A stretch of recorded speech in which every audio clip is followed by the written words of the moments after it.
We're live. Sorry, it took a second. It's got to like take in Jeff. You know, he's a lot to take in for the internet and the camera. We're lucky it didn't break in Yeah. the process of taking me in. Okay. We're just getting started. So, Yeah. we got time. Well, good. This is going to be fun today. We got Jeff Garner with us.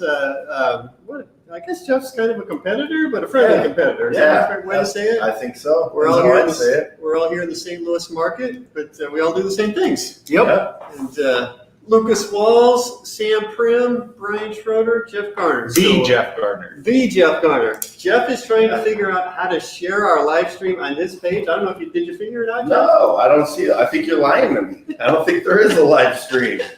Either that or this. We got 7 people watching at the moment, so Okay. it must be out there somewhere. Well, it is. Okay. Imagine that. So 16 people watching now. You better get on There there. you go. I better hurry this up, man. I'm falling behind. All right, so thanks for joining us, everybody. We go live every Thursday at 11:30, so we always appreciate people joining us. We are always interested in questions. People asking questions, people giving feedback, comments. So, Alex, happy to be here. Happy to have you, Alex. Thanks for joining. Awesome picture you got there. That's very well done. That is an awesome picture.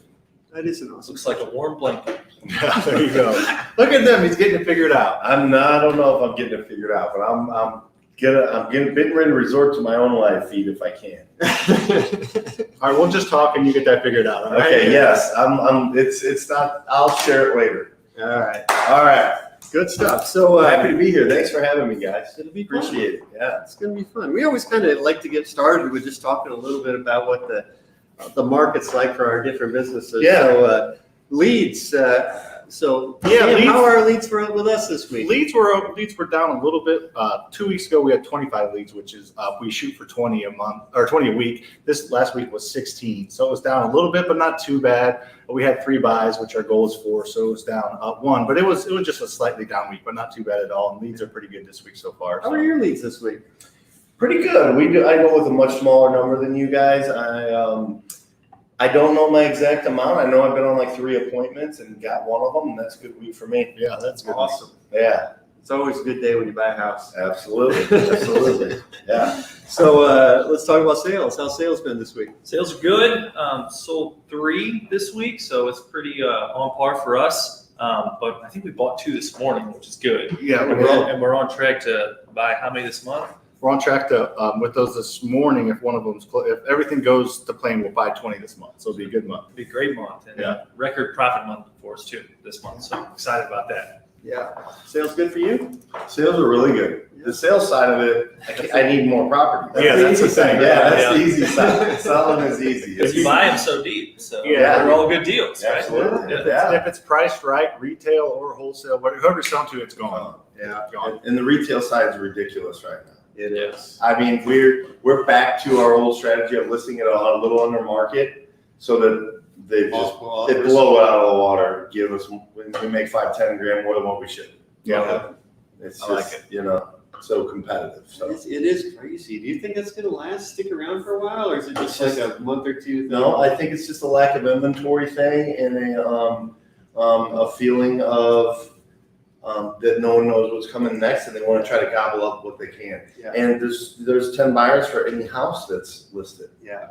So really, it's an amazing market to sell. It's an amazing seller's market. We have simple supply and demand. There's not enough out there. There's not enough supply for the demand out there, whether it has to do with the huge recession from 10 years ago, or just the fact that the spring was slower because of COVID, but it is crazy right now. Yeah, absolutely. So the other little check-in we like to do on the market is our rentals. So rentals is going good. I mean, from our perspective, it seems like that we're getting more applicants for every time we list a vacant property than we ever have. Okay, Lucas just ran our income numbers from last month, and it was a great month. Yeah, it was really our best month yet. And I know kind of May is usually a pretty low profit month for rentals just because a lot of maintenance hits in May, whether ACs are going out or roofs from the rain. But we had a great May, and we're filling our vacants as fast as we're selling on the retail side. So that's great too.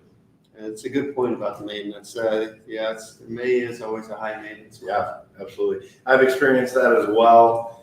Lots of AC issues, water issues, but we're at a 2% vacancy rate. Love it. And it's only 2% because you're gonna have a couple days in there where people have to, it's that side of the real estate market's phenomenal. And the buy side's not bad either. I think it got weird during COVID because people are like, I was gonna sell, but where will I go?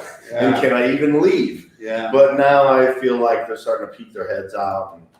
And, Agreed. Cool. We got this Quick question, Alex asking, expect he's coming to the RIA tonight for the first. So we have, for those of you who are in the St. Louis market, I know a lot of you aren't who are watching, we have a monthly meetup, the third Thursday of every month. This last 3 months, we haven't had it because everything's been going on, obviously, but we have it the third Thursday of every month. We usually have about 150 people show up. There's wholesalers, there's contractors, there's real estate agents, there's landlords, everybody and anybody who's there shows up.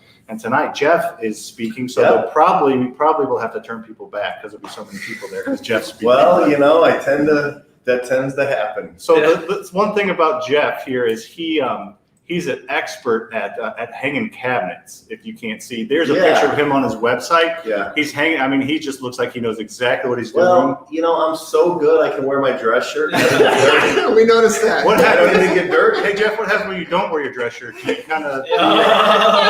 So So why do you hang cabinets like that? I have to wear a shirt to fight all of Look at that. that was me the morning before I hung the cabinet. Are you giving the thumbs up? What are we doing with our hand over here? I am. Yeah, I'm giving the thumbs up. This is a G-rated show, Jeff. Let's keep those hands doing I gesture. knew there was gonna be something. So yeah, that's me on my best day. Looking good, man. What's that pose called, though? That is called suck it in as hard as you can. Hope that they're giving you points for it. That's what that's called. Yeah. Looking great.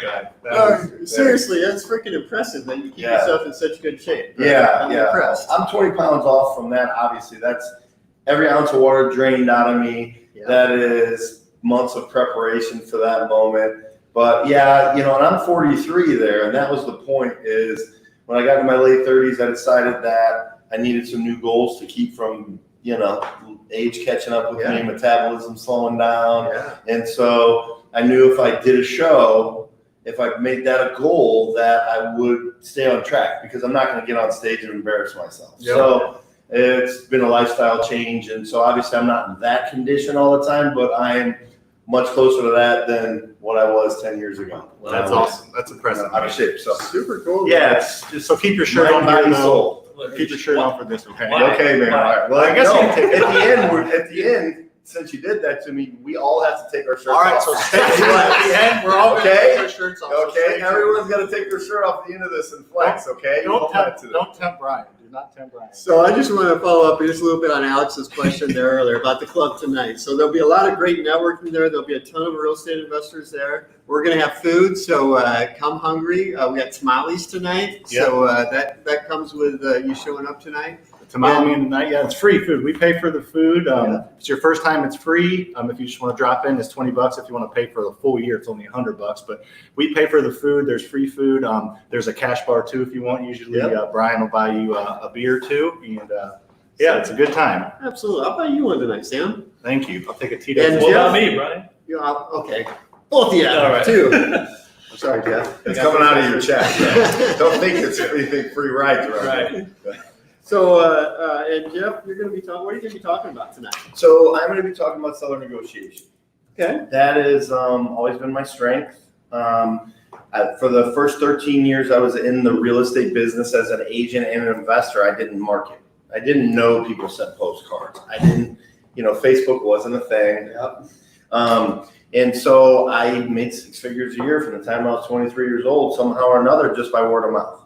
And so once I get into seller marketing, actually get people to come to me, I really, really dialed that skill in to maximize my dollars, my marketing dollars. So I do a boot camp now that's kind of pricey, and a lot of higher end investors come to it. And so I'm going to take some nuggets out of that and give them away free tonight.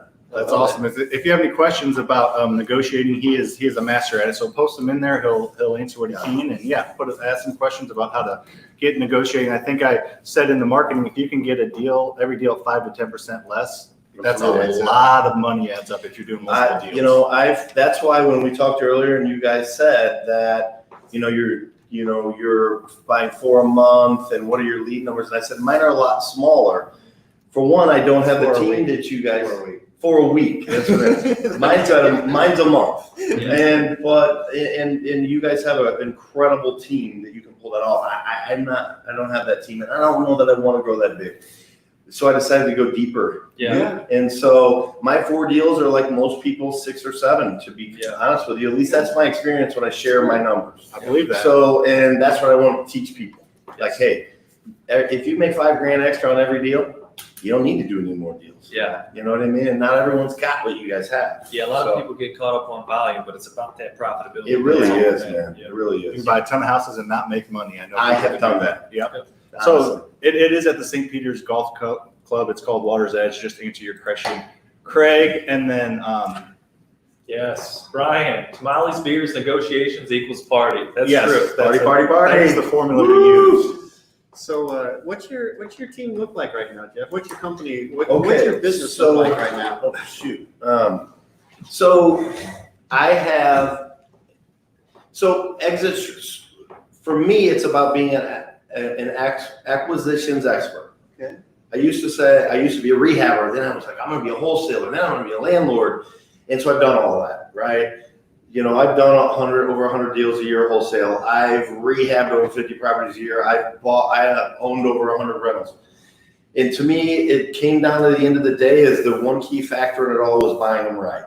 And so right now, I don't have an exit strategy I favor.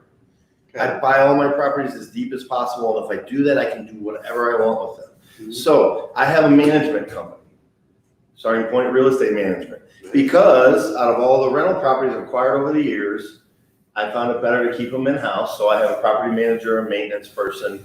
I'm the acquisitions guy. I've had acquisitions guys, I've trained them up, and they've done really well. I just don't like managing them, and that's my favorite part. Yeah. You know what I mean? Mhm. Yeah. So I'm the acquisitions guy.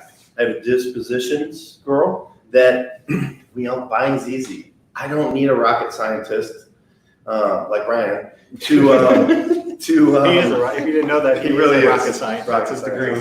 Yeah. To sell properties. It's a system.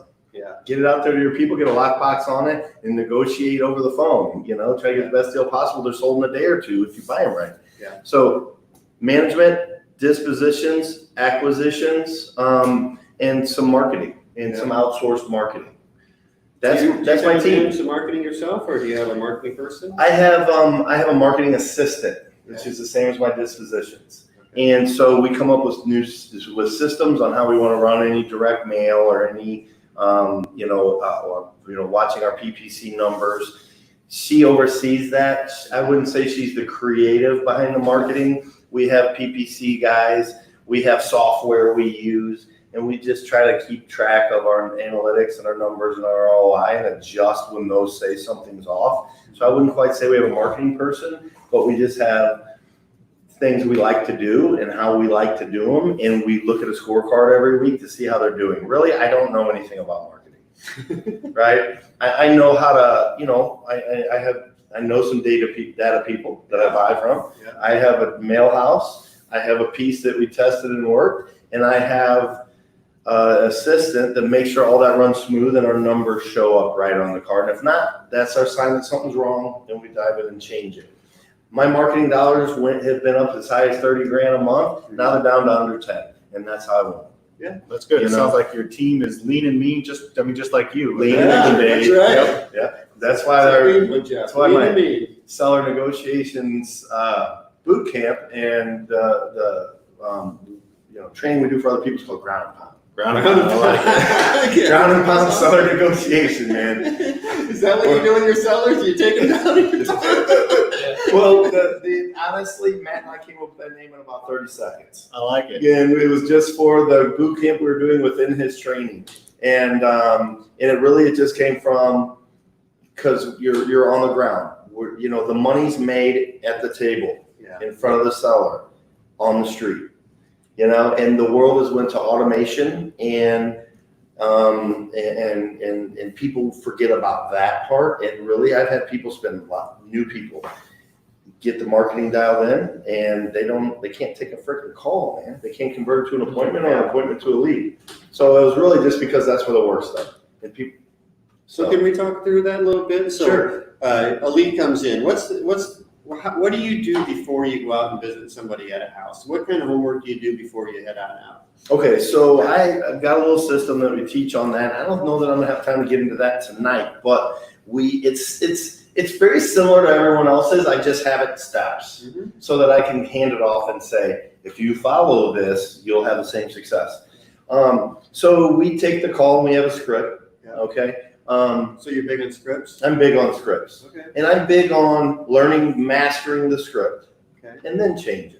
Okay. What I find people fail at is they take the script and oh man, I'm going to sound like a robot, so I'm just going to change it and make it sound like me. Yeah. You don't know. You might be taking out a piece that is what converts. Yeah. So learn that first, master it, understand it, and then change it if you need to. So we follow the script.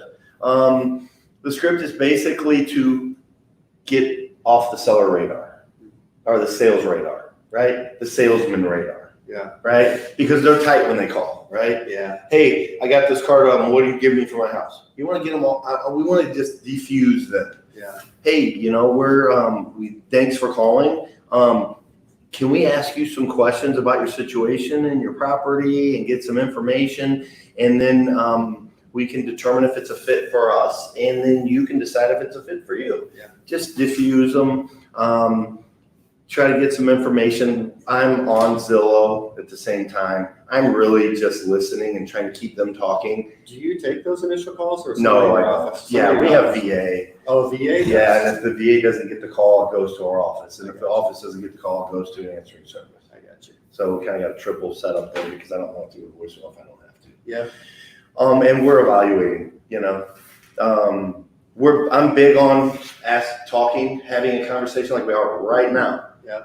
But with some structure, because they're going to tell you bed's bad, square footage, how old the roof is, kitchen's bad, all that crap. Instead of going, when was the last time you put a roof on? How old's your HVAC? Yeah. Have you updated the kitchen? You know what I mean? You're just staying in the wheelhouse of, you're staying on the surface. So I'm having a conversation. Oh, you have kids? How long did you raise them there? Well, no, because we moved in on this date, and so you must have 4 bedrooms. You got 4 kids? No, we got 2 of them share. I mean, you're going to get all the information. Yeah. Right.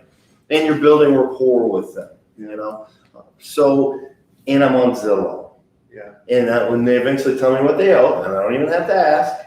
Oh, you bought then? Shoot, have you refied it since then? You ought to have it paid down pretty far. Oh, no, we refied on this day. Oh, did you pull some money out? No. Okay. You're going to put it together, right? And then I find out that if they owe 150 and it's worth 100, I can say, well, I don't think it's going to be a fit for us. Blah, blah, blah. Maybe this is what you should do. Or it seems like it might be a deal, right? Because it's a conversation until I get enough information to determine on whether it's worth going on the appointment, right? Yeah. Now, when people listen to this sounds like expert stuff. Yeah. Right. I mean, to be able to have those conversations, we all know new people or people that aren't experienced are scared. Yeah. They're going to screw it up. But the reality of it is when you have kind of a structure to follow, whether it be a script or just guidelines, it's really easy. Yeah. That's basically what we do. Does that make sense? Mm-hmm. Yeah. That's pretty simple. That's a good way to start it. Yeah, I think that makes sense. Gathering information while I'm researching. Yeah, I like it. That's good. Let's get to a couple questions. And then sure, let's do it. Jeff. Let's do it. Can you suggest, Lucas, why don't you take this one? Can you suggest ways to find a reliable contractor? I know you deal with that a lot. Well, yeah, I don't know if I'm great at it. It's a thing because I've went through a lot in my day to get the ones that I love now. So, I mean, it's going to take some trial and error no matter what, but I guess the best ways would be just to go to local RIAs, meet some people, meet some good vendors, meet some good contractors, and then ask those contractors if they have any other contractors in different trades that could help you out on another project. Yeah, and get to know good investors. Good investors have good contractors. They've gone through the rigmarole of, trial and error and everything like that. So if you find good investors and talk to them, they can usually give you good contractors. That's a great question. We seem to get that every week, though. We do. Every Must single be week. I feel like, Yeah. I think Because it's ongoing. It Yeah, never it stops. is. Yeah. That's one of the toughest parts of the business if you're rehab. it's finding a good one. Absolutely. Rachel Brown asks, how do you fund your deals?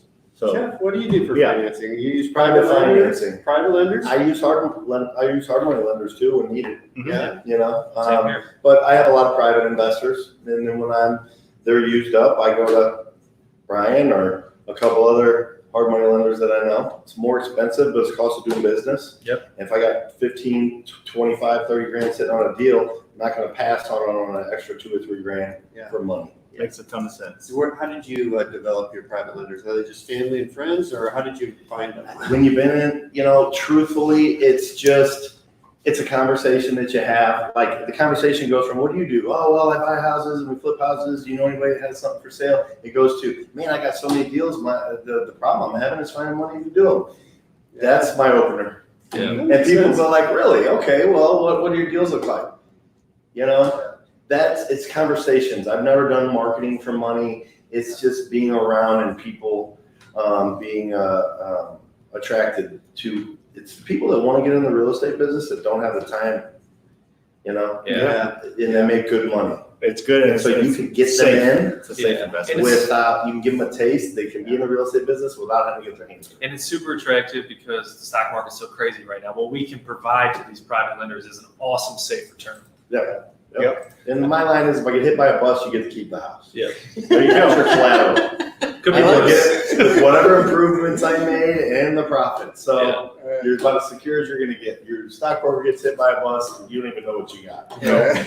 Agreed. I think you answered this a little bit earlier, all the stuff you're doing, so we'll go on from that one. Good question, Jonathan, and I like that picture. That's a good picture. Real quick, and then we'll get back to some questions for Jeff. But so this Alex, who's coming tonight, is interested in the BRRRR strategy in St. Anne and South City. Would you recommend single family or multifamily for the areas? What do you think? I learned years ago to stay in my wheelhouse. My wheelhouse is single family. Mhm. Don't get me wrong. I'm not opposed to multifamily, but that's what I was raised in to this business, the single family. I stepped out of it before and lost my butt, and so that's my wheelhouse is affordable housing, single family, I think it's a great point. I think, Alex, it just depends on what your end goal is. If you want to just accumulate as many doors as possible, then maybe have a mixture. Lucas and I have, whatever it is, 60 houses now and 50-something apartment doors. So we have a mixture, but Brian has all 135, whatever, single family. So it just kind of depends on what you want. And I think it really comes down to what you enjoy and like your goals, just like Jeff said, and like you said. But my wife manages most of our houses, and she doesn't like multifamily, so it keeps me away from them. Yeah. Pretty simple. yeah, there you go. That's What more do you need right there? So Alex, whatever Wife approves or not. whatever your girlfriend or wife or whoever's in that picture with you, whatever she wants, you just do that. Well, you can do the BRRRR strategy on either one. So Yeah. if you want to do single families with the BRRRR strategy, do it. If you want to do duplexes, 4 families, And you guys did it at a 32. Yeah, we unit BRRRR a complex. 13-unit apartment complex. So you can, if you're buying it right and following the processes, if it's an income-producing property, you can BRRRR it out. Storage facility, duplex, Yeah. apartment, single family. No matter what it is, if you're buying it right, you can BRRRR it out. So Yeah. Can I get off subject for a split course. second? Let's do it. As possible. Are we on subject? I don't know. This is This is the only job I've ever had, right? I got in when I was 22 years old, because I was unemployable, and you can get a real estate license with any background.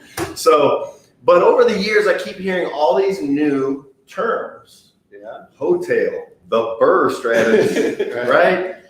And I really I don't even know what BRRRR stands for. I know it's buy it, refi, tenant it, and refi it and get your money back. I've been doing that for 10 years. Right. But then they come up with these fancy names for it. What does BRRRR stand for anyway? it stands for buy, rehab, rent, refinance, and repeat. So it's So exactly it's what you BRRRR, said. B-R-R-R. 4 R's. I'm like, B-U-R, what's the You mean. It's just a But marketing I strategy. use those terms because people understand them. But That's like right. hotel, I'm like, you mean you bought it, put it on the MLS, maybe swap it out? No.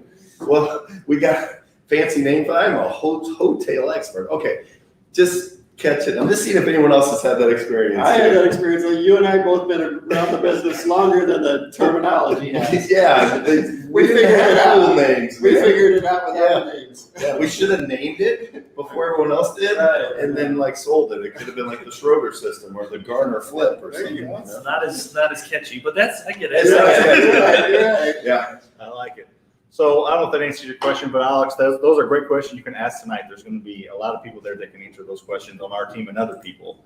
So speaking of software, do you recommend Flipster for beginners? Why? I don't know a bunch about Flipster. I know the guy who runs it. I know his YouTube channel. I talked with him on there a little bit. I think it's good. I know people that use it and like it, but we don't use it, so I can't really answer Flipster? that. Yeah. Software for new people. Yeah. Guy, you know, I'm not really. I don't follow all the. It used to be there was 3 or 4 softwares, and then now there's a new one every week. There are. So I would just go with the old go-to, and let's say REI Blackboard. All right, Black Book's good. I mean- Damon Rummy's the local guy in town. And Smart guy. That's been around for 15 years, and he constantly develops it, makes it better. Yeah. So I would go with the tried and true before I would jump into the newest, latest thing. There's a ton of Agreed. software packages out there. There's You no can't doubt. lose if you just get one and study it. Yeah, and I think that's the key is get one you study it and understand it. Yeah. I'm not familiar with Flipster. We use Podio here in house. Yeah. But, which is, I don't know, it's kind of customizable, which we really like, but it's maybe not for the new guy. I Yeah. guess.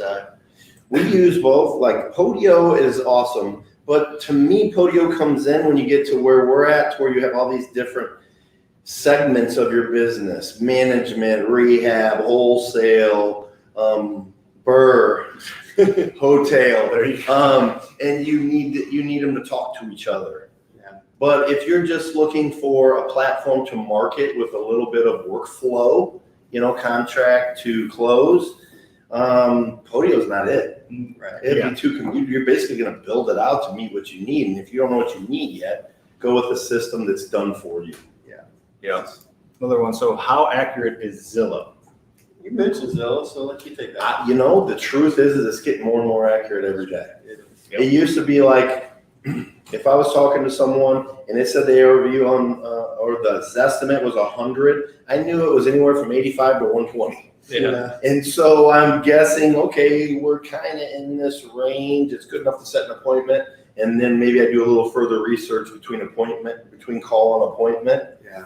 But it's getting dialed in. I think what happens, I'm getting in a little too deep here. I don't want to confuse people, but we've been in a consistent market for a while. So numbers are consistent, and that makes Zillow consistent. Yeah. When you get into these huge swings, Zillow's behind. Yeah. Right. I think what you said there is Zillow's good enough to know if you want to take an appointment or not. That's right. But you probably don't want to buy the house just based No. on the Zillow number. No. You need to be able to dial it in with your own comps. And that's another, my system goes from call to setting the appointment, from setting the appointment to the appointment. There's more due diligence in there, and then during the appointment. So there is that block in between to where you verify what you quickly came up with off the call and your initial research. And I like Zillow for rentals. Like their rent estimate's usually right on The point. rent estimate's great. Yeah, it's all about information. Like Jeff said, if the market's kind of a hot spring, they're usually, there's estimates for the house sale, like their estimate is usually a little behind because it hasn't caught up. I look at it, I'm like, I can probably get 10% more than that after I do my looking. But the rentals estimates are usually pretty accurate. We can usually beat them by $50 or something, but they're pretty close. So. Yeah.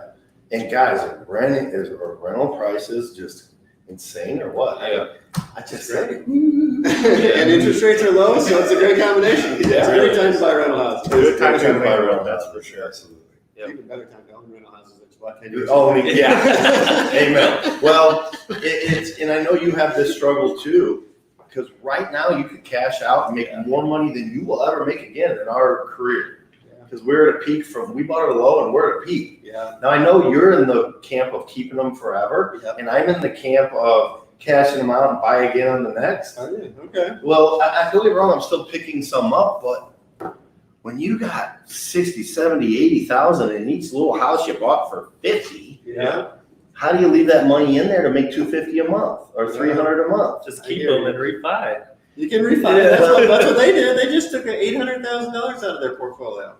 Right in their pocket. There's a lot of different ways when you got that type of. I know, and that's that's like, I'm like so perplexed. Yeah. Like I want to sit down with everyone I know and go, here's what would you do? Yeah, you probably get 100 different I answers. didn't wait. Oh, I like that answer best. But yeah, it's a great problem. I always go back to the golden goose thing. I hate to kill my golden goose, and when you sell it, you're killing your golden goose. When you're refinancing, you still own the goose. You're You get some money out, but You're taking the goose egg. The goose is still there like 4 eggs later. That's right. Taking the goal, yeah, because cash flow goes up, because hopefully you're getting longer terms and less interest rate like we did, and yeah, so there's options. I'm gonna have to call my banker when we leave. There you go.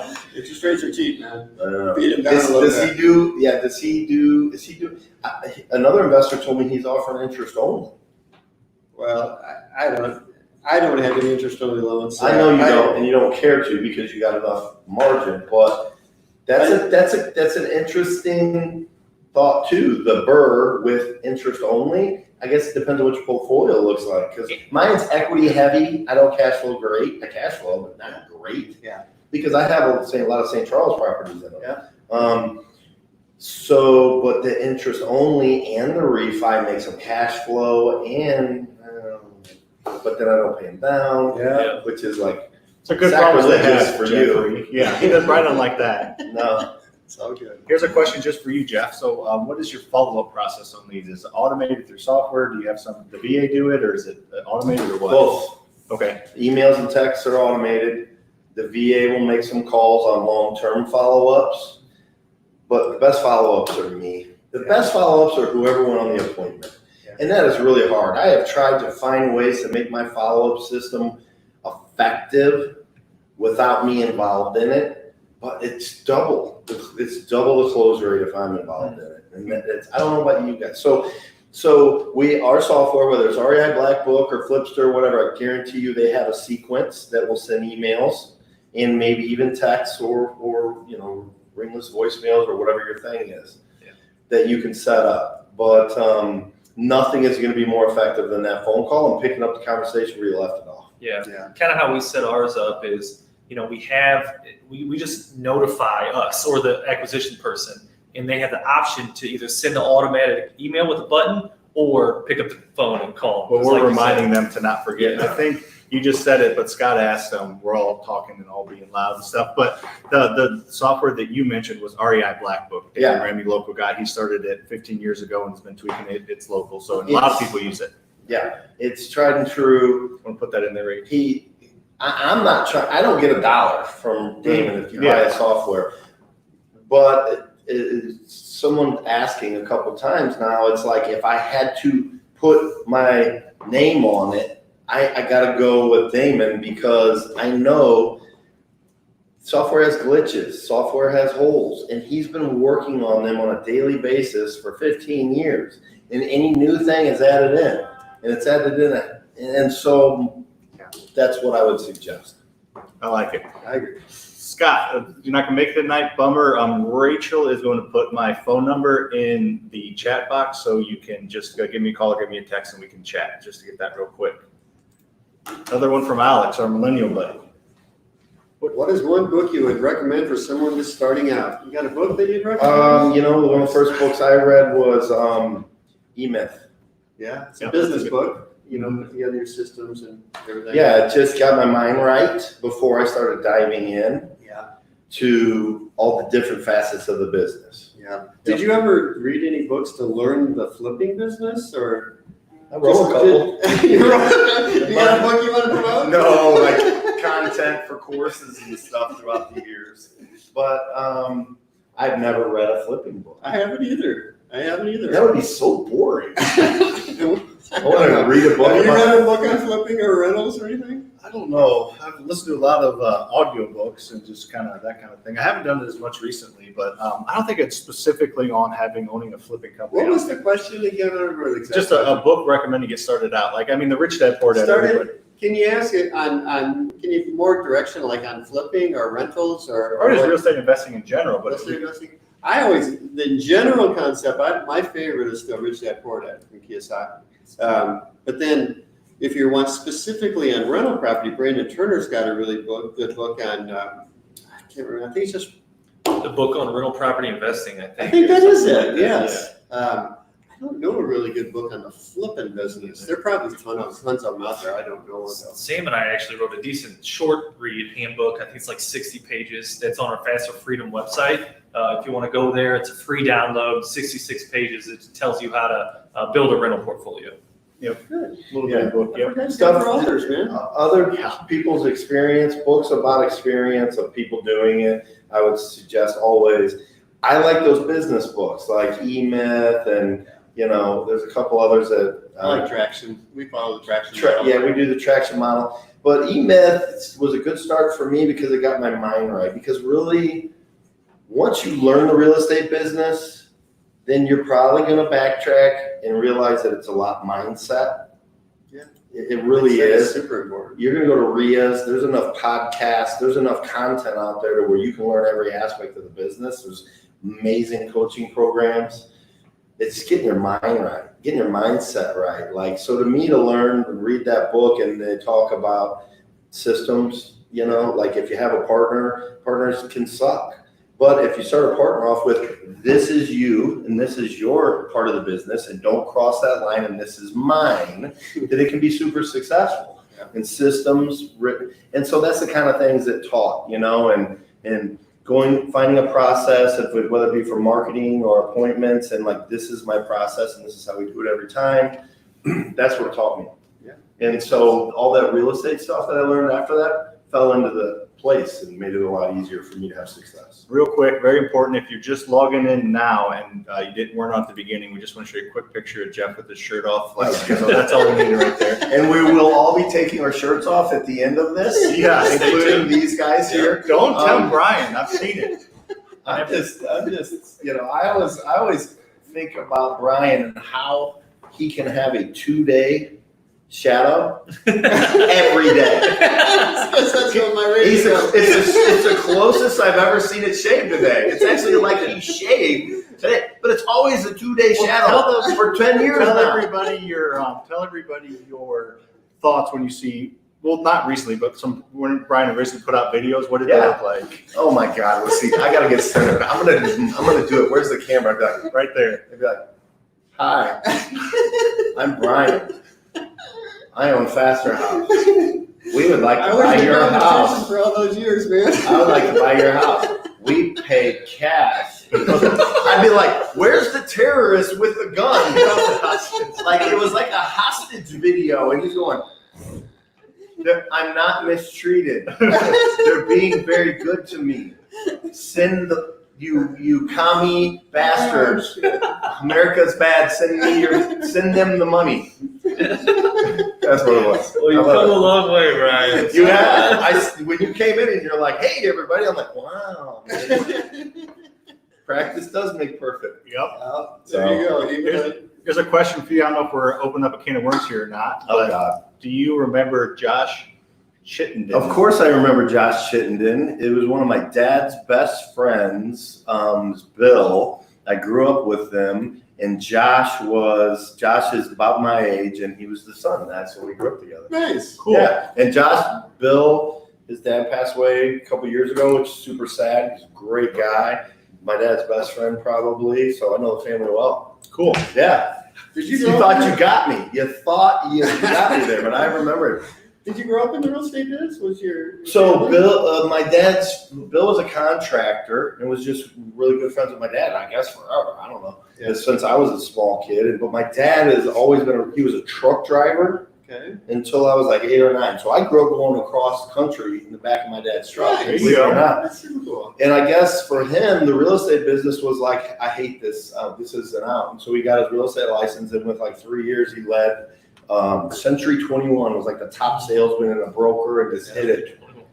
So that's how we crossed in the real estate business. And my mom's family. Now, my mom was not in real estate business early, but my mom's family are gun makers. Okay. So we're they're cousins. So, I don't know what came first. My dad being with my mom and thinking I'll try the real estate business or what. But so it was kind of in the purview of my, my life. And so I didn't do college.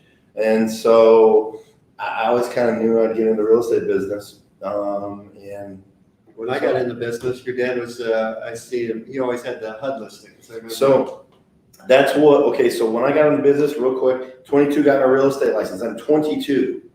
Yeah. Right. And it was like not fun putting mom and dad and their 3 kids in my little Honda Accord to go show them properties. I'm 22. I don't even own a house yet. Right. Yeah. But I did good at it. But what I found was I really liked selling houses to investors. Yeah. That was fun. And I was really good at finding deals. And so I made that my niche. And we just happened to be experts in HUD homes back then. And then we got the contract with HUD for the whole state of Missouri and Kansas. Back when this was all kind of new. Yeah. This whole buying houses and flipping them were kind of new. HUD would offer no earnest money, no down payment, and they'd give you a rent credit. They couldn't give away the houses. And a rent credit would be, if you're paying $1,000 in rent, we're gonna give you 2.5 months of your rent when you buy, no down payment, no closing costs, and they paid 6% commission to one side. Wow. That's lucrative. Yeah. Yeah. And then you buy it and make 25 grand. Yeah. You know what I mean? But so that was how I got into the investment side. I abandoned the whole real estate agent thing after years, and this is because where I had the most fun. Yep. So just kind of following up on that real quick. Tonight it starts at 6:30, but show up around 6 o'clock, do some networking, have some food on us, have a drink, and the actual show starts at 6:30, but show up around 6.